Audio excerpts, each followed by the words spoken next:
Hello students, welcome back to the channel. Hope you are doing well और आपकी revision अच्छे से चल रही होगी। आपको पता है हम क्लास 10th की रिवीजन कर रहे हैं, जिसमें हमने सबसे पहले की थी क्विक रिवीजन, जिसके 2 पार्ट्स हैं। लिंक डिस्क्रिप्शन बॉक्स में, अगर आपने अभी तक नहीं देखी तो जाइए और सबसे पहले वो देखिए। जिसलिए उसमें वो देखनी इसलिए ज़रूरी है क्योंकि उसमें हमने फटाफट सारे चैप्टर्स के इम्पॉर्टेंट समराइज करके फॉर्मूलाज और इम्पॉर्टेंट टॉपिक्स किए थे। उसके बाद हमने चैप्टर वाइज PYQ स्टार्ट किया, जिसका पार्ट 1 ऑलरेडी जा चुका है, वो भी लिंक डिस्क्रिप्शन बॉक्स में, जिसमें हमने चैप्टर 1 से लेकर चैप्टर 5 तक कवर किए थे। सारे चैप्टर एक वीडियो में करवाने पॉसिबल नहीं होती, क्योंकि मैं अगर हर चैप्टर में से 2 या 3 क्वेश्चन भी उठाऊंगी तो भी जो वीडियो है वो बहुत ज़्यादा लेंथी बन जाती है, बहुत ज़्यादा बड़ी बन जाती है और वो देखने में इंटरेस्ट नहीं आता। ठीक है, तो मैं कोशिश कर रही हूँ 4-4, 5-5 चैप्टर्स की आपको वीडियो बना सकूँ, सो दैट वो वीडियो छोटी हो और आप उसको जल्दी देख के उसको कवर अप कर सकें। तो अब हम चैप्टर नंबर 6 से स्टार्ट कर रहे हैं। ठीक है, ट्राइंगल्स नाम है चैप्टर का, रिकॉल कर देते हैं, जिसमें हमने बीपीटी और कन्वर्स ऑफ बीपीटी की थी। ठीक है, चलिए। In triangle ABC AB upon AC is equals to BD upon DC, और एंगल B आपको 70 डिग्री और एंगल C आपको 50 डिग्री का दिया हुआ है, और आपसे एंगल BAC की जगह BAD हाफ पूछा हुआ है। ठीक है, इसमें अच्छा एक चीज़ और ध्यान रखेंगे, MCQs करते टाइम ट्रिक्स लगाएंगे, माइंड में कैलकुलेशन करेंगे, फटाफट कॉन्सेप्ट देखेंगे। इसके स्टेप्स मैं आपको प्रॉपर नहीं लिखूंगी। हाँ, अगर आपको समझ में कोई क्वेश्चन ना आए तो आप कमेंट में नीचे क्वेश्चन नंबर दोबारा लिख दीजिएगा, वो हम दोबारा किसी और वीडियो में डिस्कस कर लेंगे। बट मैं इसको आपको MCQ की ही अप्रोच से समझाऊंगी कि जल्दी कैसे सोचना है। देखिए, ये दोनों ट्राइंगल्स एक्चुअली में ही सिमिलर बना रहा है। ठीक है, और ना हो तो हम सिंपल देख सकते हैं, ट्राइंगल ABC पूरा ले लो, angle A plus angle B plus angle C कितना हो जाएगा 180, जिसमें से angle A plus 70 plus 50 equals to 180 degree. So angle A की वैल्यू आ गई 180 माइनस, ये दोनों को ऐड करेंगे तो कितना बन जाएगा 130। सो आपका एंगल आ गया 60 डिग्री। हमसे BAC पूरा एंगल नहीं पूछा है, तो angle BAD is equals to half of angle A which is equals to half of angle 60 which is equals to 30। आप कहेंगे मैम हमें बाइसेक्टर तो दिया ही नहीं है, आपने ये वाली लाइन कैसे लिख दी? बाइसेक्टर नहीं दिया, बट जो आपको ये कंडीशन दी है, इससे ये वाला ट्राइंगल ABD और ACD ये दोनों सिमिलर हो जाएंगे। हमें सिमिलैरिटी प्रूफ नहीं करनी है यहाँ पे, इसलिए हम पूरे क्वेश्चन पे आगे नहीं जा रहे, सिमिलैरिटी प्रूफ करने नहीं जा रहे, बस ये पता है कि सिमिलैरिटी है, इसलिए ये वाला एंगल और ये वाला एंगल जो A के हाफ हाफ पार्ट्स है वो दोनों आपस में इक्वल होंगे। ठीक है, आगे मूव करते हैं क्वेश्चन नंबर 2 पे। In the figure if MN is parallel to QR, parallel देखते ही हमें सबसे पहले याद आई बीपीटी की थ्योरम, यानी रेशोज जो होंगी वो क्या होंगी, प्रोपोर्शनल होंगी। PM is 6, QM is 8, QR is 28। PM ये है आपका पॉइंट P, PM 6। ठीक है, उसके बाद आपका QM 8, आपको QR 28 दिया और MN आपसे पूछा है, लगा दीजिए रेशोज PM अपॉन में MQ। ठीक है, अगर मैं PM के साथ MQ लूंगी तो मुझे यहाँ PN के साथ NR लेना पड़ेगा, एक चीज, और तीसरी MN के साथ ये वाली साइड के सामने क्या आएगी QR। अब इसमें से ध्यान से देखिए, इस रेशो का मुझे कोई काम नहीं है, ना मेरे पास इसकी कोई वैल्यू है। ठीक है, PM की वैल्यू 6, QM 8, MN मुझे फाइंड करना है और नीचे की वैल्यू 28। ले जाइए इसको मल्टीप्लाई करने के लिए, बताइए इसकी जगह पे आप Q, आपने ये भी पूरी ली है ना, इसी जगह आप PQ भी लिख सकते हैं और यहाँ पे आप PR ले सकते हैं, ये आ जाएगा आपका 14। ठीक है, 6 into 28 upon 14 equals to MN, ये कैंसिल आउट हो गया, तो MN की वैल्यू कितनी आ गई 12। तो 12 है आपका ऑप्शन नंबर C। डन, आगे चलते हैं। In the given figure MN is equals to angle N, diagram नहीं है इसका बना हुआ, ये है इसका डायग्राम, सेम इसी की तरह MN PQR। इसमें हमें रेशोज दी हुई हैं। ठीक है, और एंगल एम और एंगल एन इक्वल दिए। ध्यान से देखिए, जैसे ही हमें एंगल इक्वल दिखे, एम के सामने वाली साइड पी एन और एन के सामने वाली side Q N, P M और पी एन क्या हो गए, इक्वल हो गई sides. Angle opposite to equal sides are also equal, ठीक है। और यही जो इक्वल है वो मैं रेशो में जाकर M Q equals to P N upon में एन आर, ये दोनों एक जैसे तो काट दिए, क्रॉस मल्टीप्लाई कर दो, यानी एम क्यू और एन आर भी इक्वल आ जाएंगे। यस और नो? एम क्यू ये वाली साइड 3 लाइन डाल देती हूँ और एन आर भी इक्वल आ गए। ये इसके इक्वल है, ये इसके इक्वल है। अगर मैं एडिंग कर दूं तो पी क्यू भी इक्वल हो जाएगा पी आर के। ऐसा ट्राइंगल जिसकी 2 साइड्स इक्वल हो, कौन सा ट्राइंगल होगा? आइसोलेशस, ठीक है ना। तो आंसर नंबर सी। ये थोड़ा सा मैं बस आपको समझाने के लिए जितनी कैलकुलेशन कर रही हूँ, आपको एग्जाम में ये भी नहीं करनी है, एमसीक्यू में आपको फटाफट माइंड लगाना है। अच्छा, ये दोनों एंगल इक्वल है, इसकी साइड्स भी इक्वल हो गई, ये कैंसिल आउट हो गए, यानी ये दोनों भी इक्वल हो गए, ये और ये इक्वल है, ये और ये इक्वल है। यस, एडिंग करी तो ये साइड्स इक्वल बना रहा है। बस इतना फटाफट माइंड चलाना है, ठीक है। Angle B A C is 90 degree, this one, and ये आपका एंगल डी भी 90 है। तो आपको इसमें बताना है कि कौन सी वाली इक्वेशन जो है वो ठीक है।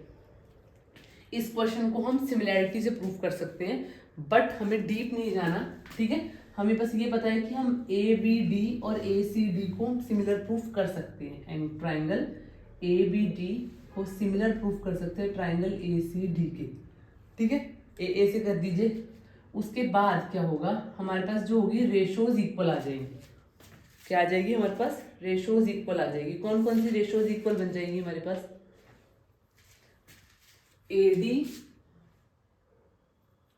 एडी अपॉन में बीडी, ठीक है। और दूसरी साइड से यहां से AC अपॉन में AD। यस और नो? अब इसको क्रॉस मल्टीप्लाई कर दीजिए, AD square is equals to AC into BD। Check करिए कौन सा वाला आंसर सेट बैठ रहा है।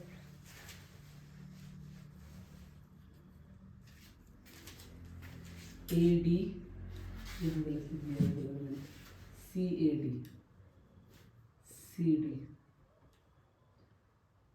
BD के साथ आपका CD आ जाएगा, ठीक है।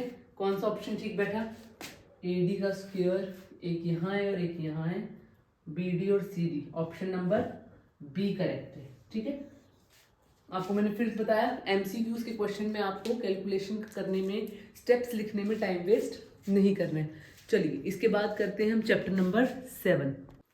चलिए move to chapter number 7, coordinate geometry, जिसमें हमने इंपॉर्टेंट फॉर्मूलाज में क्या किया था? डिस्टेंस फॉर्मूला, सेक्शन फॉर्मूला, और अगर हमें रेशो फाइंड करनी होती है तो हम K/1 या 1/K लेके चलते हैं, ठीक है।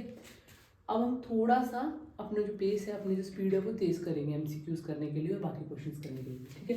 The figure formed by a, minus a, -3√a, √3a। ध्यान से देखिए, कोऑर्डिनेट सेम है ना। तो कौन सा ट्राइंगल बनेगा? इक्विलेटरल ट्राइंगल, ठीक है। जरूरी नहीं है कि हर क्वेश्चन में हमें कैलकुलेशन करनी पड़े। MCQs में 20 क्वेश्चंस आते हैं तो मोस्ट प्रोबेबली 10 या 12 क्वेश्चंस वो आपको देखकर ही स्ट्राइक कर जाएंगे। 1 या 2 क्वेश्चन वो लेंदी डालते हैं कि आपको थोड़ी सी कैलकुलेशन करनी पड़े। The point on x axis पे एक पॉइंट है, कैसा होगा? वाई कोऑर्डिनेट नहीं होगा, वाई कोऑर्डिनेट 0 होगा, जो कि 2, -2 एंड -4, 2 इन दोनों पॉइंट से इक्वल डिस्टेंस पे डायरेक्टली फॉर्मूला लगाइए, ठीक है। x - 2 का स्क्वायर, जब ये वाला कोऑर्डिनेट है ही नहीं तो यहाँ क्या आएगा? +2 का स्क्वायर लिख दीजिए, 2 का स्क्वायर, और यहाँ पे x + 4 का स्क्वायर +2 का स्क्वायर। यहाँ पे साइन सिर्फ जो x वाला कोऑर्डिनेट है उसके साथ ध्यान रखेंगे लेते टाइम कि गलत ना हो जाए, ये वाला और ये वाला। ये +2 हो या -2 हो, इसमें होल स्क्वायर में ही जाना है, ठीक है। प्लस अंडर रूट्स नहीं लगाएंगे दोनों साइड, उसमें भी कैंसिल होना है, ठीक है। x² + 4 - 4x + 4, और यहाँ x² + 16 + 8x + 4। x² आपका कैंसिल आउट हो गया, ठीक है। इस 4 को 8x के पास ले गए तो यहाँ बन गया 12x, यहाँ लिख रही हूँ मैं, और कांस्टेंट टर्म सारी इकट्ठी कर दी, ये दोनों देखो मिलके बन गए 20 और ये कितना बन गया 12, तो माइनस का 8, सॉरी 20 माइनस 8, ठीक है 12x, x is equals to minus 12/12 minus का 1, तो पॉइंट क्या हो गया -1,0, -1,0, so D option is correct. The distance of point 2,3 from x axis, very important question, क्योंकि बच्चों को लगता है एक्स एक्सिस से डिस्टेंस पूछ रहा है तो ये वाला कोऑर्डिनेट ही आंसर होगा, नहीं उल्टा है. जब आपसे एक्स एक्सिस से डिस्टेंस पूछेगा तो आप वाई वाले कोऑर्डिनेट का आंसर लिखेंगे, एक तरीका. दूसरा तरीका, अगर आप चाहें तो x,0 लेकर एक्स एक्सिस पे पॉइंट है, डिस्टेंस फॉर्मूला लगा के वैल्यू निकालिए, पर आपका जो x है वो x में रह जाएगा, ठीक है, उसकी प्रॉब्लम है. अगला ऑप्शन है आपका, आप इस 2,3 को ये देख लीजिए, 2 3 2 यहाँ से और 3 यहाँ से, यहाँ आएगा 2,3, ठीक है, इसका यहाँ से डिस्टेंस 2 और यहाँ से डिस्टेंस 3. एक्स एक्सिस से ये कितनी दूर है, एक स्टेप, 2 स्टेप, 3 स्टेप. कौन से स्टेप्स गिनकर आप एक्स एक्सिस से डिस्टेंस निकाल रहे हो, ऐसे गिन रहे हो ना डिस्टेंस एक्स एक्सिस से, तो इसको आपको वाई कोऑर्डिनेट को देखना है. अगर आपसे वाई एक्सिस से डिस्टेंस पूछेगा तो आपको एक्स का कोऑर्डिनेट देखना है. इसमें कैलकुलेशन पे नहीं जाएंगे और, ठीक है. एक्स डिवाइड्स, वही x,0 वाला point, x axis divide the point line joining this and this, ठीक है. What is the ratio, ratio हमें बतानी है, तो हमने माइंड में सोच लिया 2,-3 ऐसे ले लिया, -2,-3 x,0 एंड 5,6. रेशो हम 1:k या k:1 दोनों ले सकते हैं, कोई प्रॉब्लम नहीं, जहां भी हमारी कैलकुलेशन इजी हो रही होगी, ठीक है. दूसरा, आपने इन क्वेश्चंस में जो भी पार्ट आपका 0 है डायरेक्टली उसी को उठाना है, दूसरे को नहीं उठाना. कैसे, इसका y कोऑर्डिनेट 0 है ये वाला, तो y ही उठाना है. y के लिए क्या हो जाएगा -3k और ये 1 उसके पास गया, +6 अपॉन में k + 1, ये लिखना ही है वैसे तो 0, आपने सिर्फ ऊपर के कोऑर्डिनेट समझने क्या बनेंगे, equals to 0, -3k equals to -6, so k is equals to 2. तो आपकी रेशो 1 आगे था, तो आपकी आंसर क्या आएगा 1:2, ठीक है. चेक कर लीजिए आप भी अपनी कैलकुलेशन, 1:2, इसका मतलब option number A is correct, option number A is correct. Okay, last question, ये क्वेश्चन आप खुद करेंगे, आपसे बस पॉइंट निकालवा कर आपसे कोऑर्डिनेट पूछा है. The point which divides the line segment joining the point this and this by the ratio 1,2. आपको रेशो है दी हुई 1:2, 7, -6 एंड 3, -4. यहाँ पे आपको x, y वाला कोऑर्डिनेट पूछ रहा है, ठीक है. x निकालना है तो 3 को 1 से, 2 को +2 को 7 से मल्टीप्लाई करते हैं, अपोजिट लेके चलते हैं, ठीक है. 1 + 2, 3 + 14/3. आपने कैलकुलेशन नहीं करनी, आपने बस इतना देख लेना है, 17/3. ऐसे ही y कोऑर्डिनेट निकाला, 2 को किससे मल्टीप्लाई किया 6 से, माइनस का 12, 1 को मल्टीप्लाई किया माइनस का 4 अपॉन में 3, -16/3. ये कोऑर्डिनेट पॉजिटिव और ये कोऑर्डिनेट नेगेटिव, कौन से क्वाड्रेंट में जाएगा बताइए, x+ का और y- का, यस, 4th क्वाड्रेंट. इस क्वेश्चन को भी ऑप्शंस को ध्यान से देखेंगे. क्वेश्चन के कई बार आपका 1 2 3 4 सीक्वेंस में नहीं डालता, जानबूझ के 4 को आगे डालेगा, 4 3 2 1 4 1 3 2, जिससे आप माइंड में सोचेंगे 4th क्वाड्रेंट, बिना देखे डी टिक करेंगे, जबकि 4 नंबर जो होगा वो ए या बी ऑप्शन में भी कहीं दिया होगा, ठीक है. चलिए इसके बाद करते हैं हम चैप्टर नंबर 8. चलिए इसके बाद हम कर रहे हैं चैप्टर नंबर 8 ट्रिग्नोमेट्री, ठीक है. तो फर्स्ट क्वेश्चन देखेंगे, the value of cot square theta -1/sin square theta is, theta में नहीं गिवन है, हमें सिर्फ इसको सिंप्लीफाई करके ही बताना है. तो हम cot को क्या लिख सकते हैं, cos square theta upon sin square theta -1/sin square theta, right. अब इनका एलसीएम लेंगे तो ऊपर क्या बन जाएगा, cot स्क्वायर थीटा -1 अपॉन में sin स्क्वायर थीटा, ऊपर आ जाएगा माइनस साइन स्क्वायर थीटा और नीचे आ जाएगा साइन थीटा। ठीक है, यहाँ दिखा देती हूँ मैं करके दोबारा से आपको। ठीक है, इसको चेंज किया, cos square theta upon sine square theta minus 1 by sine square theta. ऊपर हो गया cos square theta minus 1 upon में हो गया साइन स्क्वायर थीटा। क्या आएगा यहाँ पे, आइडेंटिटी लगा दीजिए, अपॉन में sine square theta. 1 minus cos square theta जो होता है वो साइन स्क्वायर होता है, तो माइनस कॉमन लेकर बन रहा है, आंसर आ गया आपका -1। तो सी ऑप्शन आपका हो गया करेक्ट। ठीक है, चेक कर लीजिए। ठीक है ना, उसके बाद हम मूव करते हैं क्वेश्चन नंबर 2 पे। क्वेश्चन नंबर 2 में क्या कह रहा है, कॉट स्क्वायर थीटा की वैल्यू 1/√3 है और हमें secant square theta plus cosecant square theta की वैल्यू निकालनी। आप इसे p/h b/h करके और फिर तीसरी वैल्यू निकाल कर फिर सिंप्लीफाई भी कर सकते हैं। अदरवाइज अगर आपको पता है कि ये वैल्यू कॉट स्क्वायर थीटा की टेबल में आती है तो आप इसको वहां से भी कर सकते हो। कॉट स्क्वायर थीटा अगर 1/√3 है, ठीक है, कॉट स्क्वायर थीटा अगर 1/√3 है तो कॉट की वैल्यू कितनी हो जाएगी, थीटा की वैल्यू कितनी आ जाएगी बताइए। थीटा आ जाएगा आपका, यहाँ स्क्वायर नहीं है, थीटा की वैल्यू आ जाएगी आपकी 60 डिग्री। अब ये 60 डिग्री आप इसमें पुट कर दीजिए, secant square 60 degree plus cosecant square 60 degree. इसका क्या मतलब होता है, सीकेंट 60 डिग्री का स्क्वायर करना है पूरा, प्लस पहले कोसीकेंट 60 डिग्री की वैल्यू निकालनी है और फिर उसका स्क्वायर करना है। सीकेंट की वैल्यू हो गई 2 और कोसीकेंट की होगी 2/√3 और इसका भी आपको क्या करना है, स्क्वायर कर दीजिए। एक आ जाएगा आपका 4 और एक आ जाएगा आपका 4/3। सिंप्लीफाई करेंगे तो क्या आ जाएगा,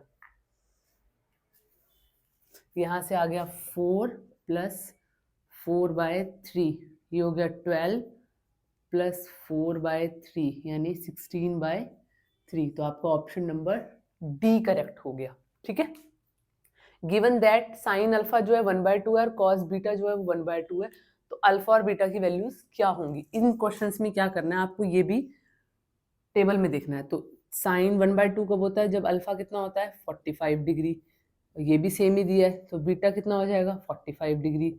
अल्फा प्लस बीटा कितना आ जाएगा बताइए, अल्फा 45 आ गया, बीटा भी आपका 45 आ गया, तो अल्फा प्लस बीटा कितना आ जाएगा ऑप्शंस में से 90 डिग्री। ठीक है, इन सारे क्वेश्चंस में आपको क्या था, डायरेक्टली मोस्टली वैल्यू दी हुई थी, फर्स्ट क्वेश्चन को छोड़ के वैल्यूज टेबल से आपको आइडेंटिफाई करनी थी। इस क्वेश्चन में साइन थीटा a/b दिया हुआ है। ठीक है, इस क्वेश्चन को मैं ट्रिक से भी बता देती हूँ आपको जल्दी कैसे करना है और सिंप्लीफाई करके भी कैसे करना है। अगर ये साइन है तो ये हो गया p/h, पंडित बद्री प्रसाद वाली आपको ट्रिक बताई थी, वहां जाके आप देख लीजिए पार्ट 1 में क्विक रिवीजन में। ठीक है, और जो कॉस होता है वो होता है b/h। p और h हमारे पास है तो p का स्क्वायर प्लस b का स्क्वायर होता है h का स्क्वायर पाइथागोरस थ्योरम से। तो b का स्क्वायर कितना आ गया, h square minus p square, values put करिए, b square minus a square यानी b आ गया आपका अंडर रूट में b square minus a square. तो कॉस थीटा की वैल्यू बन गई B square minus A square upon में एच तो सेम ही है, तो आंसर आएगा B, option A is correct. ठीक है, बट ये क्वेश्चन हमने सॉल्व किया है, अगर हमें सॉल्व ना करना हो तो देखिए, साइन थीटा होता है p/h और कॉस थीटा होता है b/h। अभी हमने b की वैल्यू नहीं निकाली, बट हमें पता है कि इसका h b है, तो यहाँ पे भी नीचे तो b आएगा आंसर, यस और नो। तो option B cancel out, option D cancel out. Okay, cancel elimination करके भी हम आंसर निकाल सकते हैं। p की वैल्यू अगर a है तो b की वैल्यू a तो नहीं आएगी, अदरवाइज तो ये दोनों सेम हो जाएंगे, तो क्या होगा, ये आंसर तो नहीं है इसका, ये भी कैंसिल आउट, तो ऑप्शन क्या बचेगा, ऑप्शन गलत दिया है, सॉरी इसको चेंज करिए, B square minus A square का अंडर रूट अपॉन में b, उल्टा लिख दिया था। ठीक है, चलिए मूव टू क्वेश्चन नंबर 5।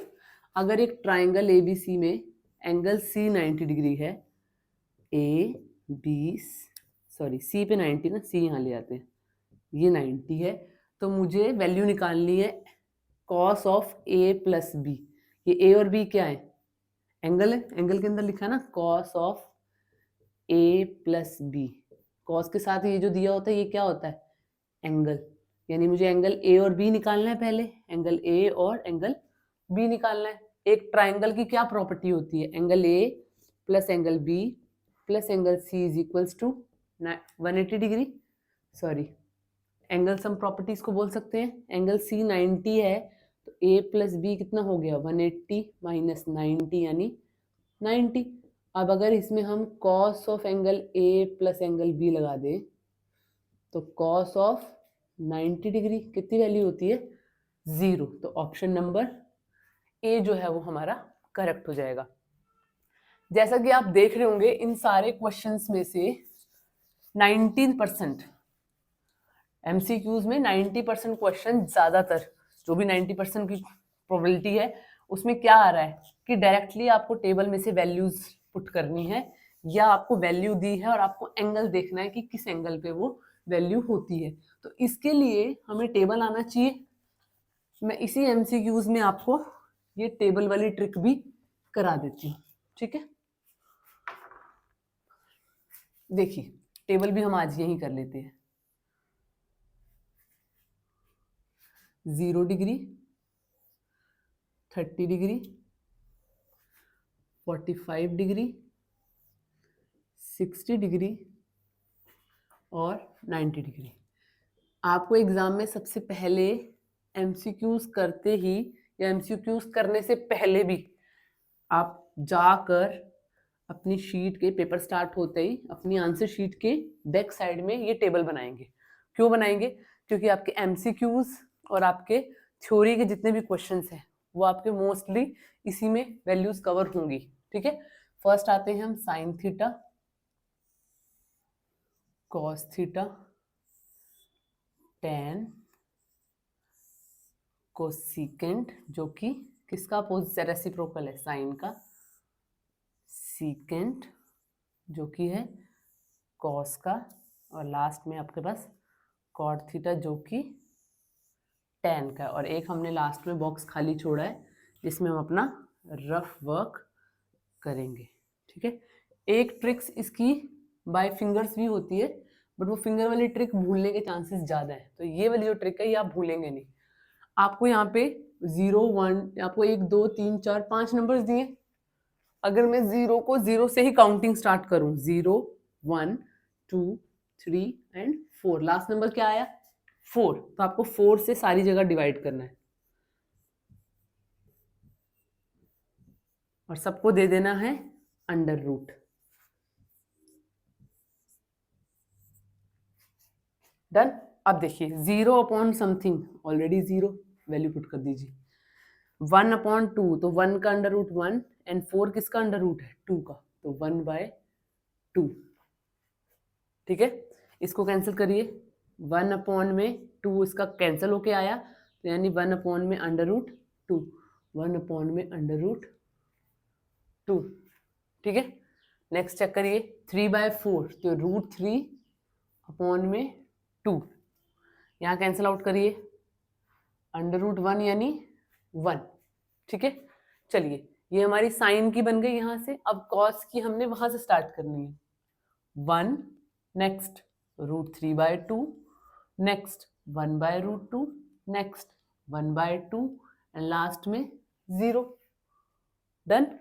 अब tan क्या होता है साइन अपॉन कोस, 0 अपॉन 1 0, 1/2 अपॉन में 1/√3, यहां सॉल्व करके दिखा दूं 1/2 अपॉन में 3/2, एक में दिखा रही हूँ कैसे सॉल्व होता है, 1/2 मल्टीप्लाई ये अपोजिट हो जाएगा 3/2 यानी आगे आपका √3 है 1/√3। अब आप डायरेक्ट कर सकते हैं 1/2 एंड अपोजिट उल्टा कर दीजिए रेसिप्रोकल, √2 ऊपर चला गया काट के क्या आएगा 1, ये भी उल्टा कर दीजिए √3।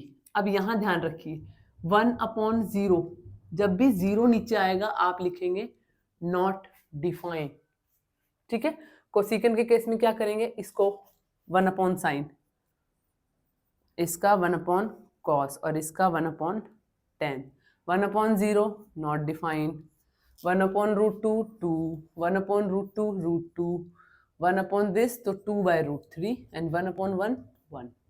ऐसे आप सारे टेबल फिल कर सकते हैं। 1/1 इसको उल्टा करेंगे 2/√3, इसको उल्टा करेंगे √2, इसको 2, इसको 1/0 नॉट डिफाइन। ठीक है, नेक्स्ट पे आइए कॉट का।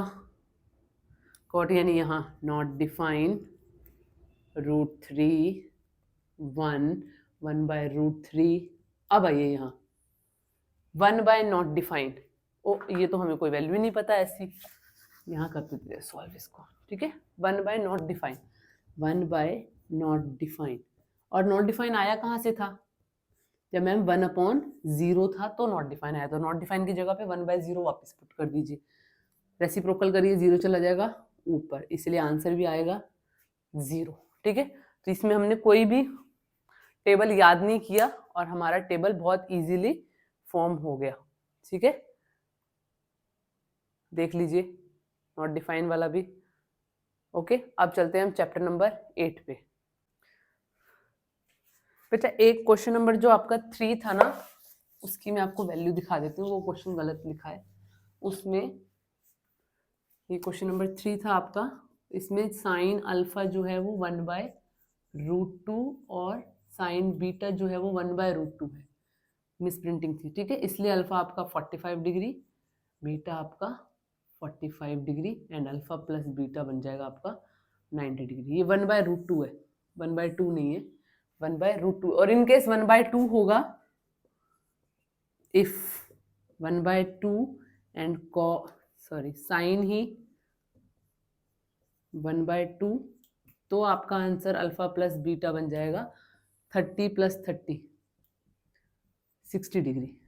ठीक है, ये चेंज कर लेंगे, क्वेश्चन में 1/√2 था। अब हम करते हैं chapter number 9 start. Okay, next chapter is chapter 8 application of trigonometry. ये चैप्टर 8 चैप्टर के जैसा ही बिल्कुल सेम है, वहीं से वैल्यूज आप लेंगे, वहीं की आइडेंटिटीज आप यूज करेंगे, बस इसके एप्लीकेशंस के क्वेश्चंस आएंगे। ठीक है, डायरेक्टली नहीं है। जैसे a pole 6 metre high cast a shadow 2√3 long on the ground then the sun's elevation. Application of trigonometry का सिर्फ और सिर्फ एक ही डिसएडवांटेज बोलूं, एडवांटेज ये है कि चैप्टर 8 जैसा है बिल्कुल, तो कुछ अलग नहीं करना है, वही टेबल और वही आपको वैल्यूज पता है तो आप क्वेश्चन कर सकते हैं। इसीलिए मैंने आपको बोला था एग्जाम में सबसे पहले जाके अपनी टेबल बनाना है। चैप्टर 8 और चैप्टर 9 दोनों का आपका काम बन जाएगा, बट इसमें प्रॉब्लम है, डायग्राम खुद बनाना पड़ेगा। ठीक है, जैसा आप पढ़े वैसे से लिखते हैं। पोल की हाइट है 6 मीटर और उसकी जो शेडो पड़ रही है वो 2√3 है। ठीक है, ग्राफ बना, यहाँ पे डायग्राम बना लेते हैं। ये 6 मीटर का पोल है और इसकी जो शेडो यहाँ नीचे पड़ेगी ये है 2√3। ये एच ही रहेगा हमेशा ही। अगर आपने थीटा यहाँ लिया है तो ये बेस और ये परपेंडिकुलर हो जाएगा, यस और नहीं। और हमसे वैसे भी एंगल ऑफ एलिवेशन ही पूछ रहा है, ठीक है ना, तो ये क्या है P और ये क्या है B, यस और नो। ठीक है, तो आपका आ जाएगा 6